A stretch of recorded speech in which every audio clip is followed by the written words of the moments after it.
Excuse me, everyone, we're getting ready to start. It's 9 o'clock. Could you take your seats, please? Thank you.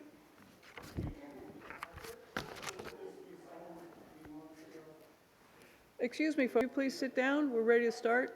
Thank you.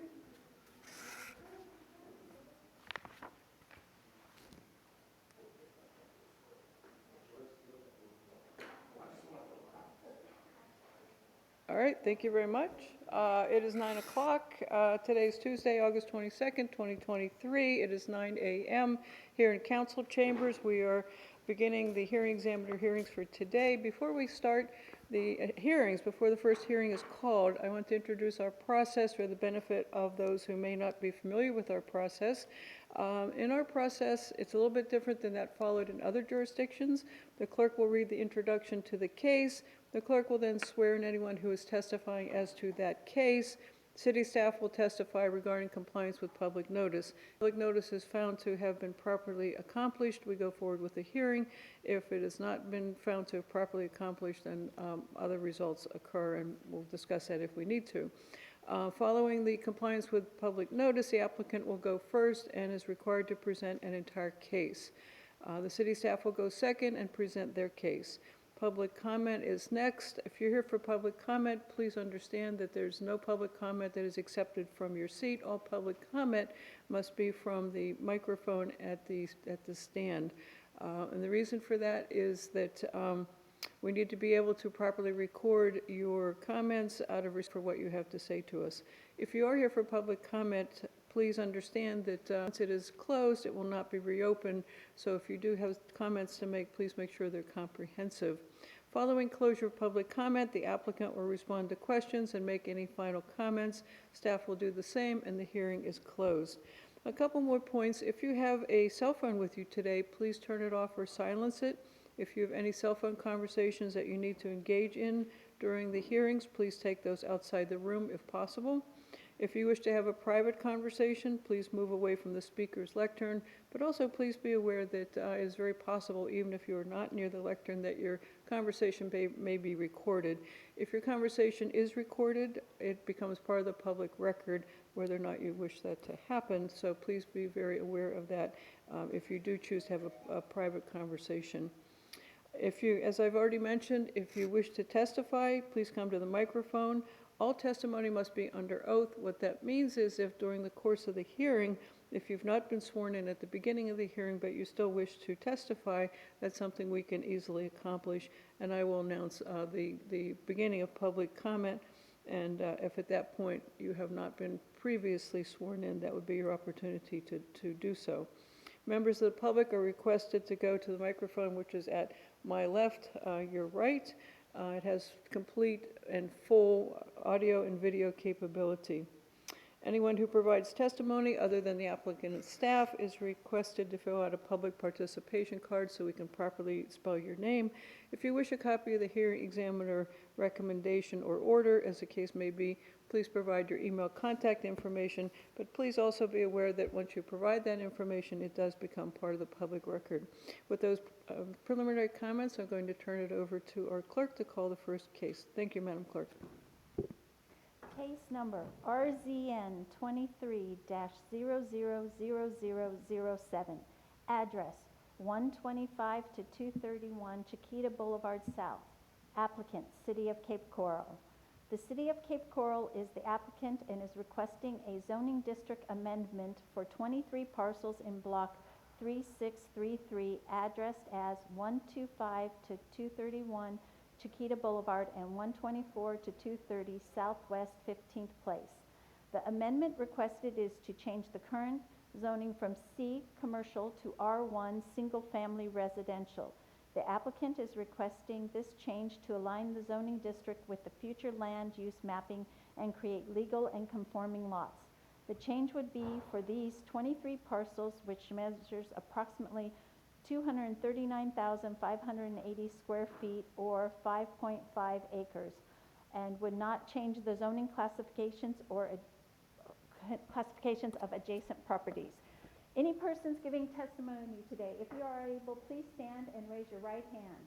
Do you solemnly swear or affirm to tell the whole truth and nothing but the truth? I do. Thank you. Thank you, Madam Clerk. Good morning, Mr. Santoro. Morning, Madam Hearing Examiner. For the record, Anthony Santor, Associate Planner for Cape Coral City Planning Division. This case posted in the local newspaper of record. We also sent out letters to property owners within 500 feet of the subject parcels, and we posted signage on the property indicating the time and place of the hearing. Thank you. I will find the proper notice was given. Thank you. Since you're both the applicant and you're wearing two hats today, please proceed. Thank you. So as was introduced, this is case RZN 23-00007. The applicant is the City of Cape Coral. The property owners are multiple, and the city is initiating this as a city-initiated rezoning request. So as indicated, the property addresses are 125 through 231 Chiquita Boulevard South, and 125 through blanking on the other number, Southwest 15th Avenue, excuse me. But this is basically for block 3633, lots 1 through 48. This is located east of Chiquita and south of Southwest First Terrace, and as stated, it's roughly 5.5 acres within the urban services transition area. So the request here is to take the properties from commercial to single-family residential for 23 parcels. So most of the parcels are currently vacant. There's about 39% of the block that is developed already with single-family residential. The site does have access to all utilities, including water, sewer, and irrigation. For the zoning history, the properties were originally R3. That was changed in 1990 to RD, and then again in 2019 to C as part of the comprehensive plan change that occurred in 2019 that was citywide. For its future land use amendment, it was single-family, multifamily. It was changed to commercial activity center given its proximity along Chiquita in 2005. That was again changed to commercial professional in 2019. And then in 2022, it was changed from commercial professional to single-family residential through Ordinance 39-22. And this was part of a council-initiated direction to convert this block from commercial professional back to single-family residential. So the request here is to align the inconsistent zoning with the future land use classification and allow for the development of new single-family residential lots and for the existing lots to become legal conforming lots.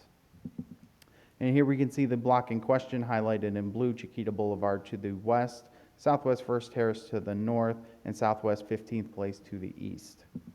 So here we can see the future land use map of those properties, and we see that the future land use classification is the newly amended single-family residential classification.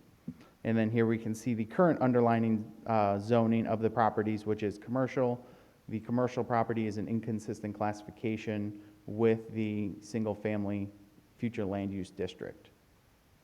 And then the request here is to take those properties highlighted in blue to the R1 district to help for those conformities. So as part of the process, what we did was we analyzed the requirements in our land development code, specifically section 3.4.6.b, and we looked at the criteria established therein. And so the first criteria was whether or not the proposed zoning district proposed is consistent with the city comprehensive plan.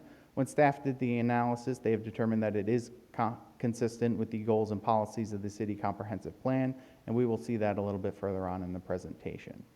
Staff also analyzed 3.4.6.b.2, the second criteria, whether the full range of uses allowed in the proposed zoning district will be compatible with the existing uses in the area under consideration. So if we looked at the surrounding area, it is lightly developed, and most of the development consists of single-family residential uses. And if we go back to the zoning map, what we will see is the actual surrounding properties to the north and to the east are single-family residential currently, and the property over to the east and the south is residential multifamily low, which has compatible uses being a low-density multifamily district, which still allows for single-family development. The parcels directly across Chiquita and to the south are currently listed as commercial and with a future land use of commercial professional. However, those have not been developed with any commercial uses to date. So the R1 district for its uses is compatible with the single-family residential uses that are established in the surrounding neighborhood. and it provides for minimum deviations to that use. There are some outlying uses, such as religious institutions and things like that are low density and low scale that are permissible within that district. The rezone is for the entire block, and the densities between the commercial and between the residential are separated by either a arterial or collector roadway or by a local roadway, but there is the buffering that is along there, along with the buffering standards that are within the code currently. So based off of this, staff has determined that the proposed rezoning is consistent with this criterion. Staff also analyzed LDC section 3.4.6.b.3. This is the third criteria, whether the range of uses allowed in the proposed zoning district will be compatible with the existing and potential uses in the area under consideration. As stated in the previous criteria, R1 district is a low density with very low intensity uses and has very limited amount of specific uses. The surrounding areas are mainly R1 and RML. While RML is a little bit more intensive, permitting some multifamily, it does share a lot of these same requirements for setbacks, height, and densities that the R1 district has, making them fairly compatible. Again, there's that clear separation between the commercial properties and between the residential properties, separating out those uses and making them a little bit more tenable to that block. So based off of this, staff has determined that the proposed rezoning is consistent with this criterion. We then analyzed LDC section 3.4.6.b.4, whether the proposed zoning district will serve a community need or broader public purpose. So as stated in the intro, this proposed rezoning will bring the property into conformance with the future land use map, allowing the properties that are currently existing to operate as legal and conforming uses and structures, and allowing for those vacant properties to be developed as single-family residential homes in the future if the property owners wish to undergo that route. It will allow for the development of that block, which was already 39% developed, to be more consistent with the character in the neighborhood of the surrounding residential blocks, which is something that will be beneficial given the proximity of this block to the other adjacent residential blocks. So therefore, based off of that criteria, staff has determined that the proposed rezoning is consistent with criteria number 4. We then analyzed criteria number 5, which is 3.4.6.b5, whether the characteristics of the proposed rezone area are suitable for the uses permitted in the proposed zoning district. When staff analyzed, the site is 23 parcels for roughly 5.5 acres. It does share 2 principal roadways, one being an arterial and the other being a collector. Each of the lots that are in there meet the requirements of the land development code, specifically for lot size, containing a minimum of 10,000 square feet. Some are bigger, being double lots. I think there are a few triple lots that are in there, but they all meet the minimum requirements that we have established in the land development code for development. They also have minimum topography and clearing on them. There is some light vegetation, but nothing that is inhibitive to construction or development. Based off of this criteria, staff has determined that the rezone is consistent with criteria number 5 as well. Staff then analyzed LDC section 3.4.6.b.6, which is the 6th criteria, and whether a zoning district other than the district requested will create fewer adverse impacts to the existing uses in the surrounding area. So currently, only the R1 and the RE zoning district, that's residential single family and residential estate, are consistent with the future land use classification of single family. The RE district, however, requires a lot size that is much larger than any of the current lots that are there. I believe it is 40,000 square foot requirement, if I'm remembering correctly off the top of my head. No lot in this area reaches that maximum size. If you were to take the block as a whole, it would. However, the block is currently owned by multiple owners and property owners, and no ability for currently for there to be a purchasing or for any type of consolidation. There we go. I couldn't remember the word for a second. To occur, and if such time that it did occur, a rezoning could be suggested. So currently, right now, there is only one permissible district that fits within the single-family classification, and that is the R1 district, which we are requesting today. Therefore, the R1 district and this rezoning request is consistent with this criterion. We then analyzed the comprehensive plan, as was stated earlier, and specifically looked at Chapter 4, Policy 1.15, which is stating that the regulations for the adoption of future land use classifications and for the table of permissible zoning districts for classifications. And what we found specifically when we looked at this was that the proposed zoning district designation is consistent with the SF classification. The R1 district is compatible and is the only permissible district for the SF classification.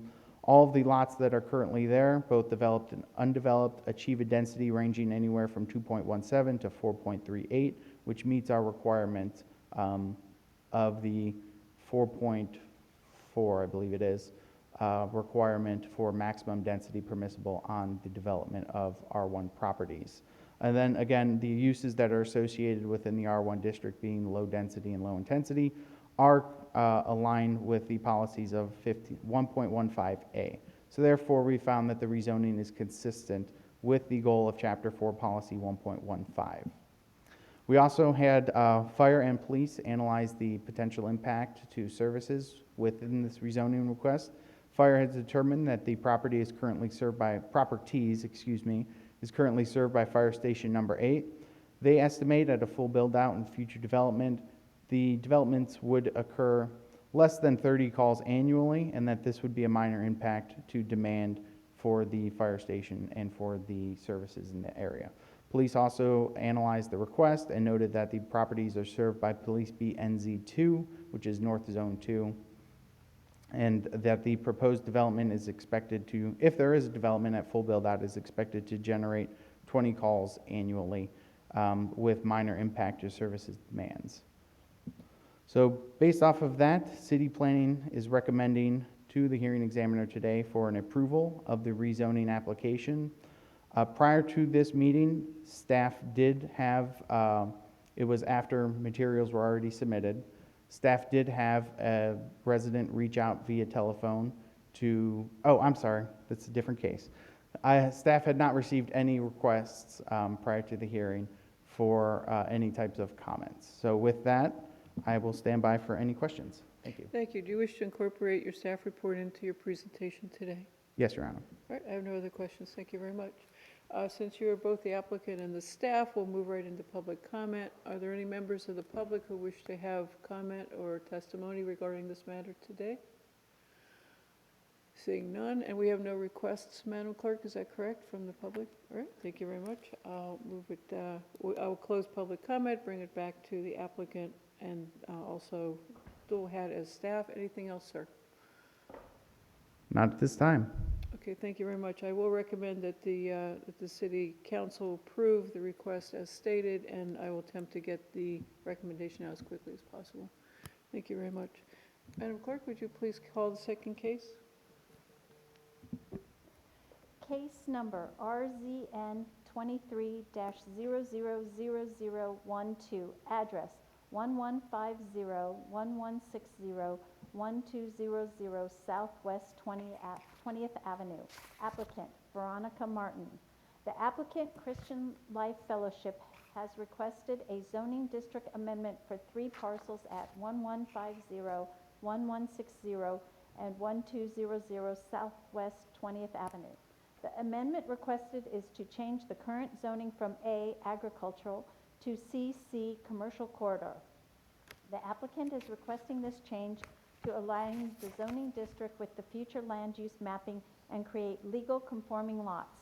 The change would be for these 3 parcels measuring approximately 887,508 square feet or 20.37 acres, and would not change the zoning classification of adjacent properties. Any persons giving testimony today, if you are able, please stand and raise your right hand. Do you solemnly swear or affirm to tell the whole truth and nothing but the truth? I do. Thank you. Thank you, Madam Clerk. Good morning again. Good morning, Madam Hearing Examiner. For the record, Anthony Santora, Associate Planner, Cape Coral City Planning. We did provide notices of the hearing to all property owners within 500 feet of the subject properties. We also placed signs on the property indicating the time and place of hearing, and we posted within the local paper of record an ad of the public hearing time and date. Thank you, I will find the proper notice was given. Ms. Barton, I think you're up, thank you. Good morning. Good morning. Madam Hearing Examiner, I usually bring a PowerPoint presentation with me to this hearing. Could you announce your name for the Oh, record, please? excuse me, Veronica Martin, Senior Planner with TDM Consulting. I did bring a PowerPoint presentation. I did not send it ahead of time. However, You can read from it, but I can't, I'm not allowed to look at it, so, but you're certainly welcome to read from it if you choose, thank you. okay. Sorry. That's okay.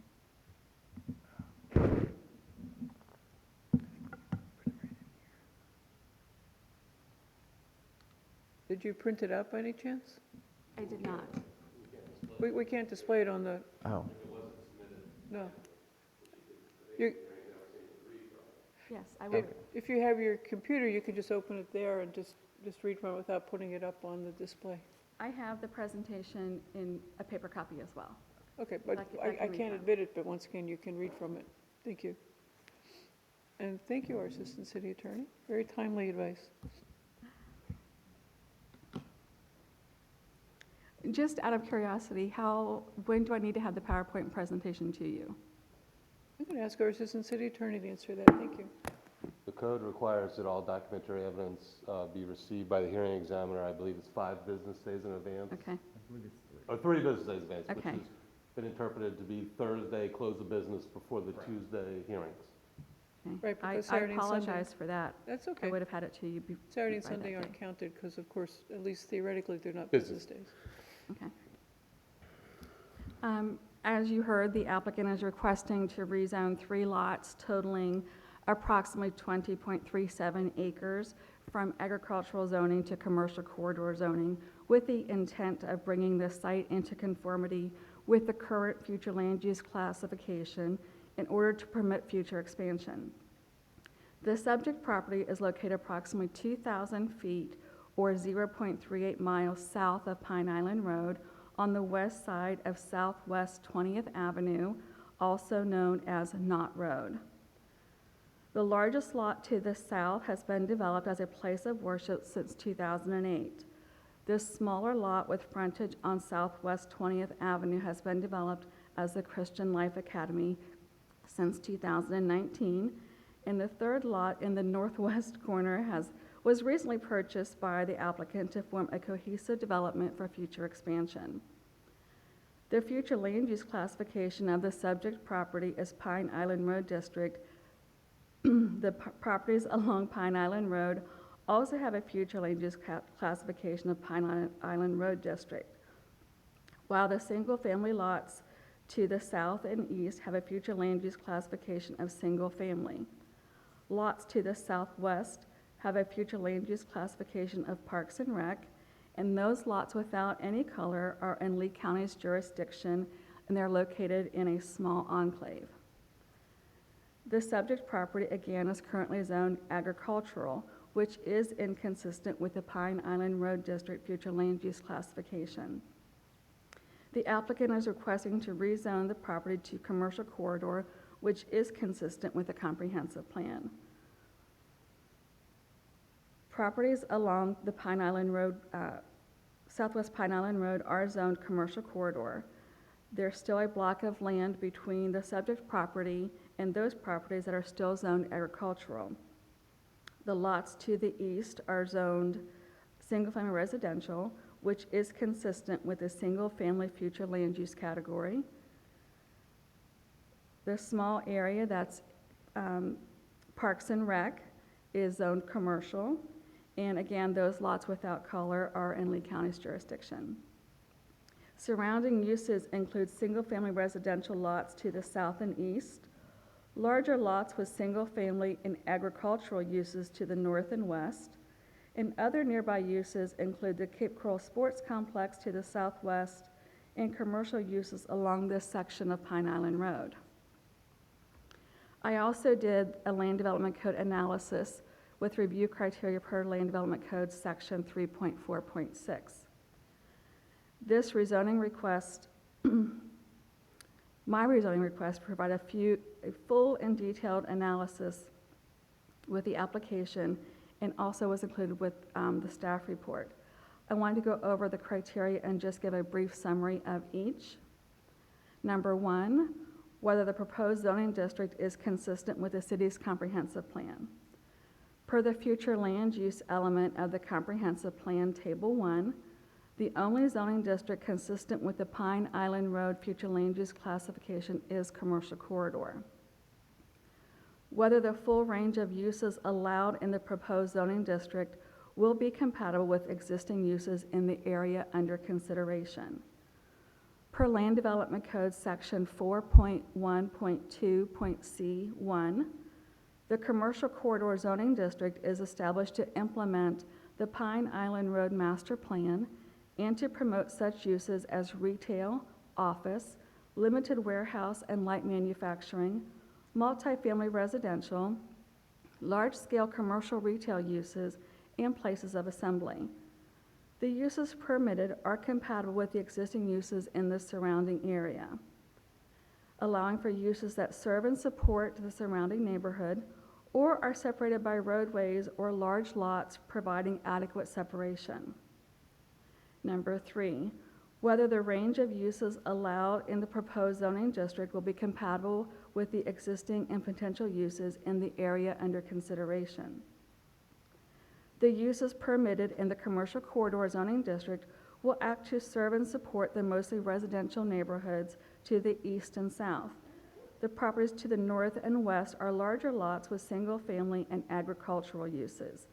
Although the uses permitted in the commercial corridor zoning district are low to high intensity, the subject property is separated from the other lots by either roadways or natural vegetation and those larger lot sizes. Number 4, whether the proposed zoning district will serve a community need or broader public service. Commercial corridor is the only zoning district permitted in the Pine Island Road District future land use classification. Rezoning the property from agricultural to commercial corridor brings the properties into compliance with the comprehensive plan, allowing the current uses to be maintained as legal conforming uses and permitting future expansions and redevelopment. The characteristics of the proposed rezone area are suitable for the uses permitted in the proposed zoning district. The subject property is 20.37 acres in size and currently developed with a place of worship and Christian academy. Access to this site is via Southwest 20th Avenue, a 2-lane local road. The properties are located approximately 2,000 feet or 0.38 miles south of Pine Island Road, a state-maintained arterial road. Number 6, whether a zoning district other than the district requested will create fewer potential adverse impacts to the existing uses in the surrounding area. Per Comprehensive Plan Policy 1.15, Table 1, the only allowable zoning district within the Pine Island Road District future land use classification is commercial corridor. There is no other zoning district which will create fewer potential impacts to the existing uses in the surrounding area. I also did a comprehensive plan analysis. Future, and I apologize because this is part of my PowerPoint presentation. Future Okay, you land don't need to use. apologize, it's fine. Future Land Use Element Policy 1.15, Table 1 shows the zoning districts which are consistent with and implement the respective future land use map classifications. And per Table 1, the only zoning district consistent with the Pine Island Road District future land use is commercial corridor. The subject property consists of 3 lots, 1 10-acre lot and 2 5-acre lots. 2 of the 3 lots are developed with an existing religious facility, Christian Life Fellowship. This is consistent with criteria 4 for commercial corridor rezoning. We are in agreement with the staff report and staff's recommendation of approval. That does conclude my presentation, and I'm available to answer any questions you may have. Thank you. Do you wish to incorporate the staff report into your presentation as well? Yes, ma'am. All right, thank you. I have no other questions.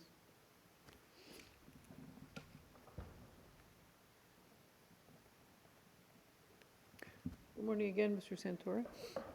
Morning again, Madam Hearing Examiner.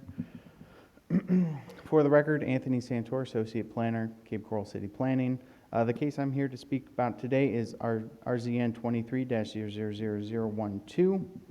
And the applicant, as was stated, is Christian Life Fellowship. The property owner, same as the applicant. The address is 1150, 1160, and 1200 Southwest 20th Ave. These are 3 parcels that are located along Southwest 20th Ave, just south of Pine Island Road. They are about 20 acres, a little over 20 acres in size if added together, and they are within the transition urban services area as well. This is a privately initiated small-scale rezoning, and the request is to take the properties from agricultural to the commercial corridor to be consistent with the future land use classification of Pine Island Road District. So as stated, the site is 3 parcels. The parcels are currently developed. There are religious institution uses that are on them, as we have heard, and what appeared to be a residential use on the 3rd property that is in the northwest corner. The site does have access to all utilities, including water, sewer, and irrigation. These properties were originally zoned agriculture. That has not changed.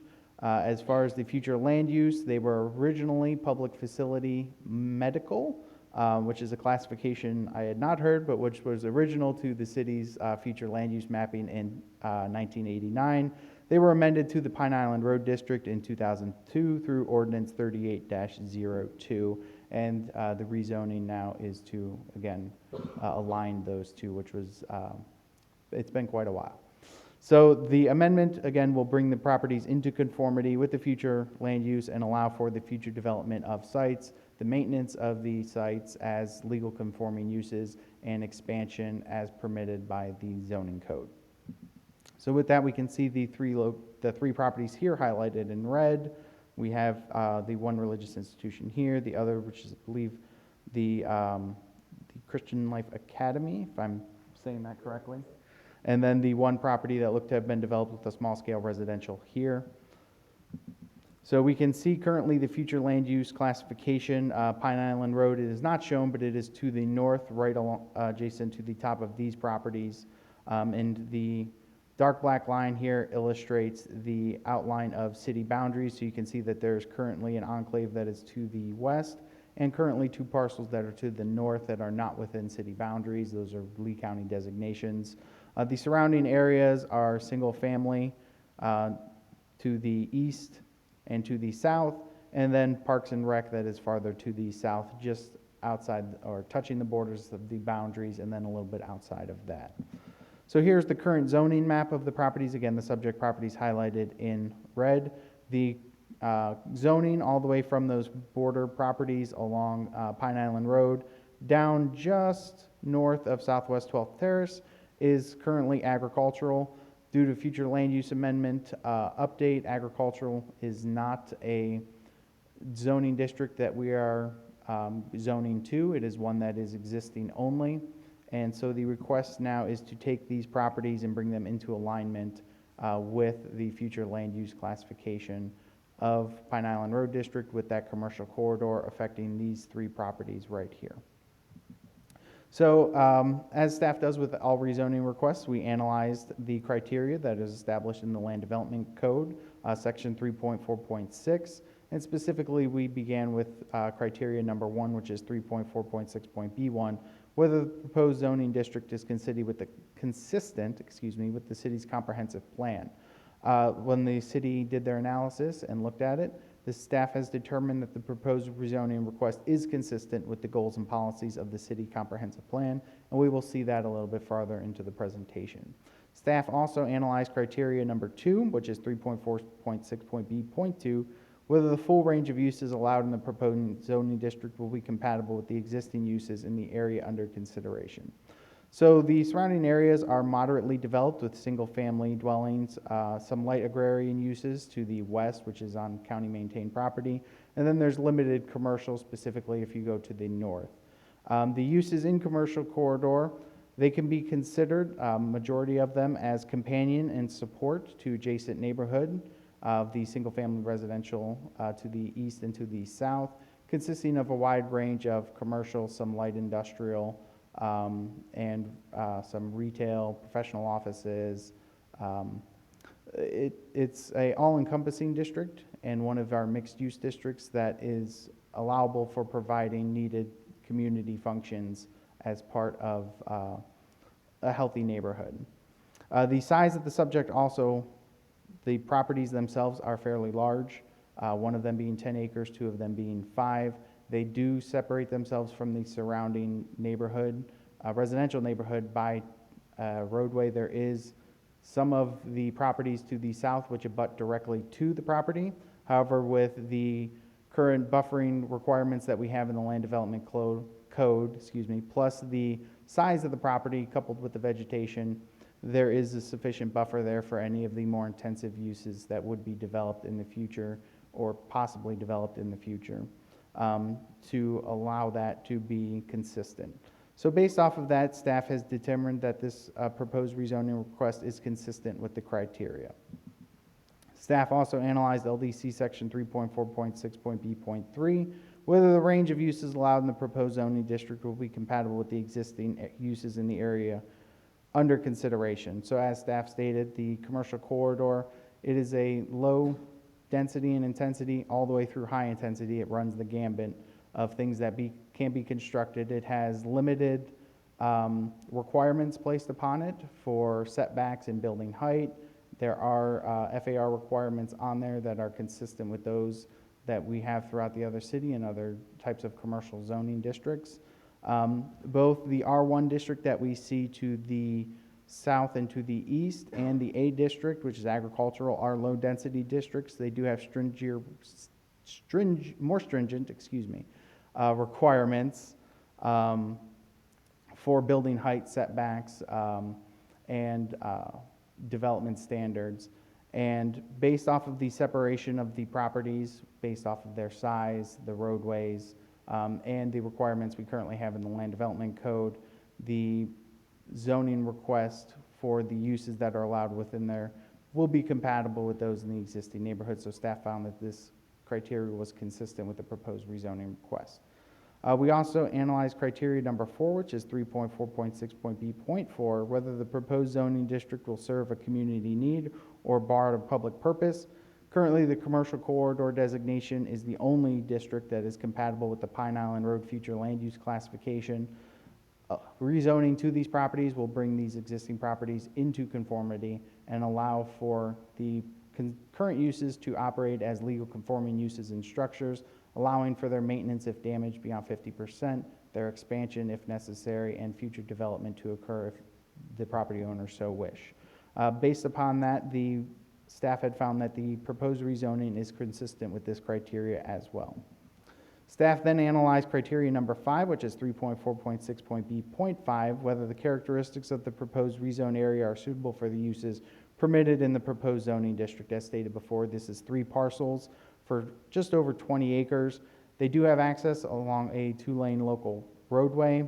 They are rectilinear in nature of very large size. They do have substantial depth and acreage on them.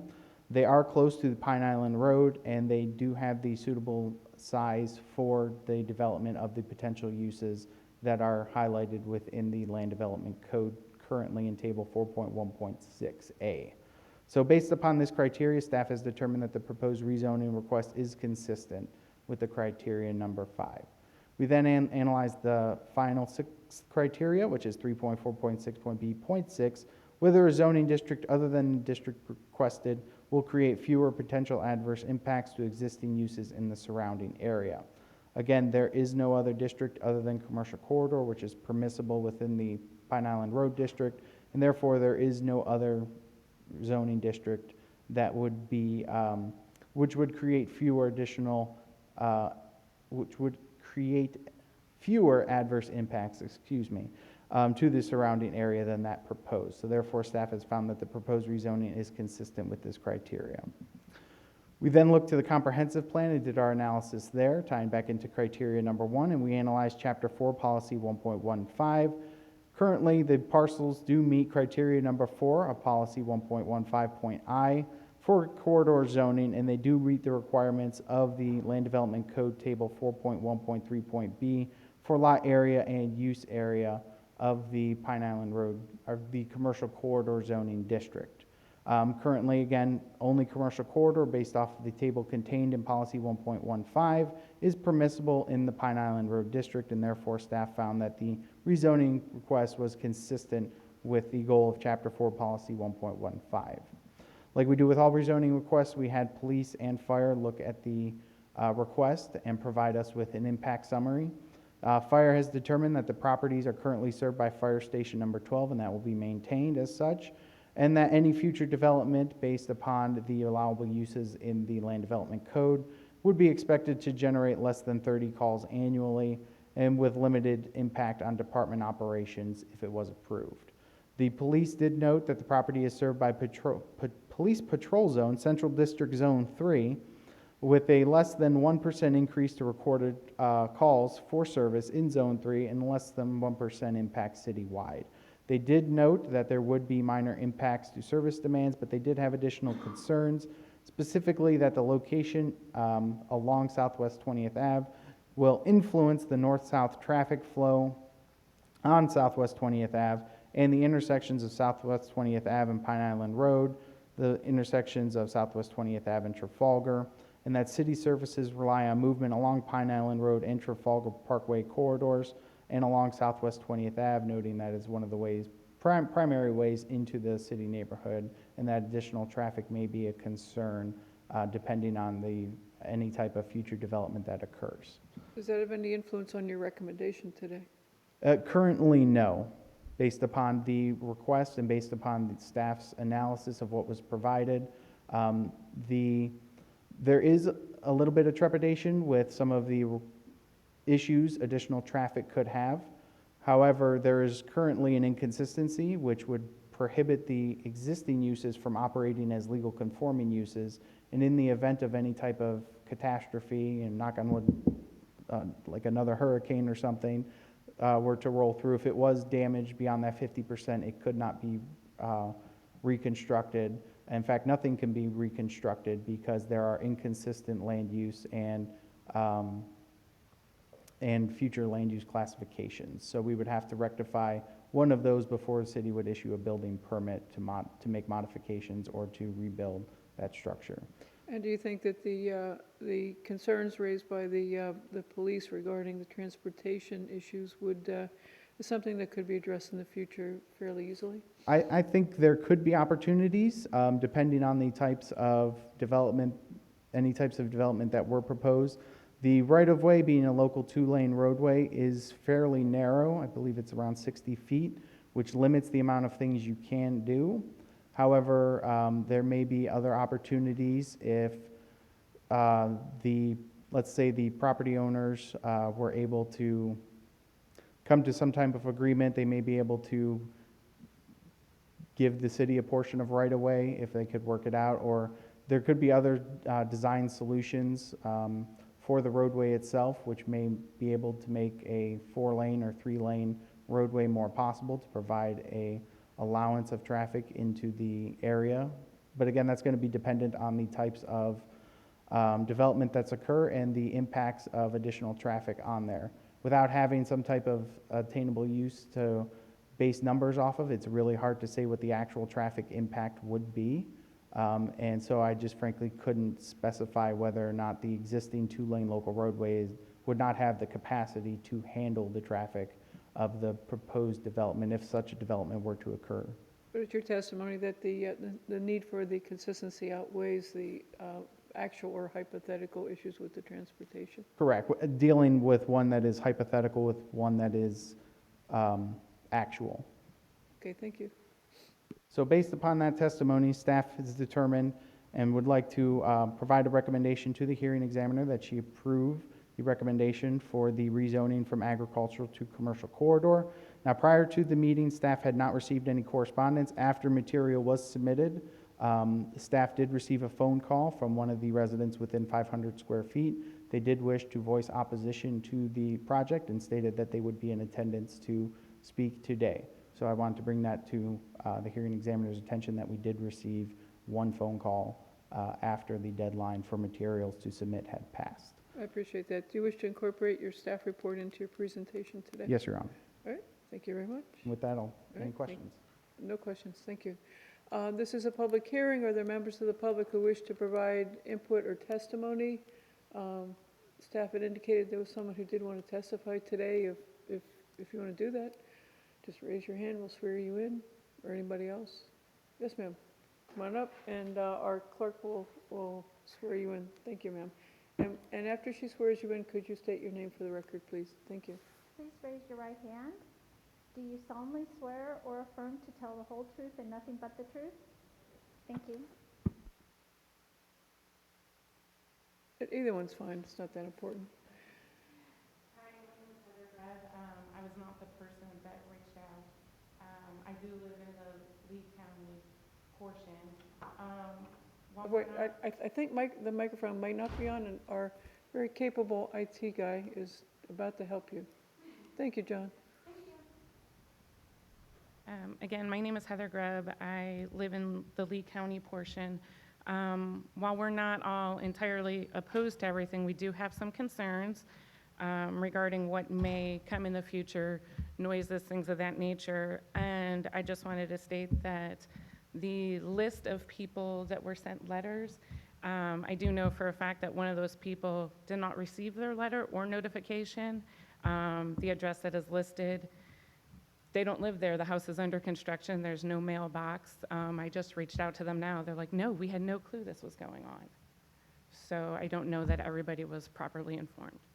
Thank you. Was there anything else that you wanted to testify to? No, thank you. Okay, thank you very much. I appreciate you coming in today and taking the time to express your opinion about this. Thank you.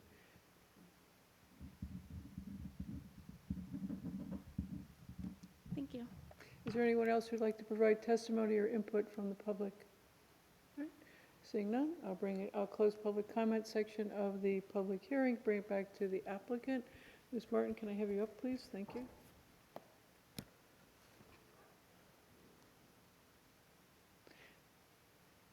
Is there anything else you would like to testify to this morning? I would like to address the traffic comments from the police department. TDM Consulting is a civil engineering and planning firm, and we do have multiple projects completed and underway, under construction, and being permitted currently through the city of Cape Coral. Depending on the proposed use, sometimes we do have to make improvements to the road right away, whether that means widening the road or providing turn lanes. That is determined at the time of site development permitting. And the proposed use, the square footage that's being proposed, all of that. So if and when that time comes, we will provide the improvements that are required. Thank you. Anything else? That's it. Did you want to comment on the public comment, or you'd rather not? You don't have to, up to you. I won't, because the public notice is sent out by the city, so. I didn't mean the notice issue, but thank you. All right, do you wish to incorporate staff's testimony into your testimony today? Yes, ma'am. All right, thank you very much. All right. Mr. Santoro, anything else from your side, sir? The only thing I would like to address is the comment about public notice. We will double check to make sure that everybody was properly noticed, but the notices and mailing addresses that we do have are from the property records, so they should be accurate. But we will make sure we double check that. And other than that, there are no other comments I have at this time. Do you mean the property appraiser or the tax collector? We just said property records. Yes, sorry, they come from, yes. Okay, thank you. All right, I didn't mean to cut you short. Was there anything else you needed to testify? Not at this time, ma'am. All right, thank you very much. Excuse me. I will go ahead and recommend that the applicant's request be granted by City Council. I will try to get my recommendation out as quickly as possible. And at this time, I'm closing that hearing, turning to our very capable clerk's representative. Could you tell me the date of the hearings that are not being held, that were canceled, in other words? Yes, Hearing Examiner Dalton. Tuesday, September 5th, 2023, hearings have been canceled. Right, and I know that our clerk has properly advised the public as to that, but we like to let everybody know so they don't make a unnecessary trip to City Hall. So we're providing that additional information to the public at this time. Accordingly, the date and time of the next hearing is Tuesday, September 19th, 2023 at 9 a.m. here in council chambers. Thank you, everyone, for attending today, whether or not you chose to testify. The members of the public who come to these hearings are most welcome, and we appreciate you taking time from your very busy schedule to do so. With those comments, we stand adjourned at 9:50. Thank you very much.